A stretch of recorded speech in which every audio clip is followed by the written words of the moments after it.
Hey everyone, welcome back. Today, let's talk about something a lot of people don't want to think about: unfiled tax returns. Maybe life got in the way, maybe you owed money and figured you'd deal with it later, maybe you just forgot. It happens. But here's what you need to know about where things go from here. When you don't file a New York state tax return, or even an IRS tax return for that matter, the state doesn't just shrug and move on. They estimate what you owe, and I promise you their estimate is not in your favor. They'll use whatever income information they have, that means W-2s, 1099s, anything reported to them, and they'll calculate a tax bill based on that. No deductions, no credits, no adjustments. Just the worst case scenario for you. Then they send you a bill, and if you ignore that bill, they start adding penalties and interest. And if you keep ignoring it, they move to collections. That means wage garnishments, bank levies, tax warrants, the whole thing. Now let's talk numbers for a second. New York charges a failure to file penalty of up to 25% of the tax due. On top of that, you got a failure to pay penalty. And on top of that, interest, which compounds monthly.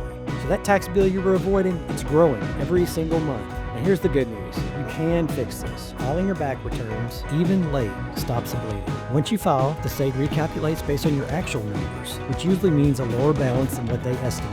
Because again, you're able to add in the deductions and credits and all the other things that they left out before. And once you filed, you can work out a payment plan, request penalty abatement, or explore other options to resolve the debt. The IRS has a rule that you need to be current on at least the last 6 years of returns to be in good standing. New York is similar. They want to see compliance. Getting caught up on your filings is the first step to getting this behind you. If you've got unfiled tax returns, whether it's 1 year or 10, don't wait for the state to come knocking. Get ahead of it now. If you're not sure where to start, reach out to my office. We'll help you figure out what needs to be done on your case and how to minimize the damage. As always, make sure you're working with a tax professional who can look at your specific situation and make sure you're handling this the right way. Thanks for watching. See you next time.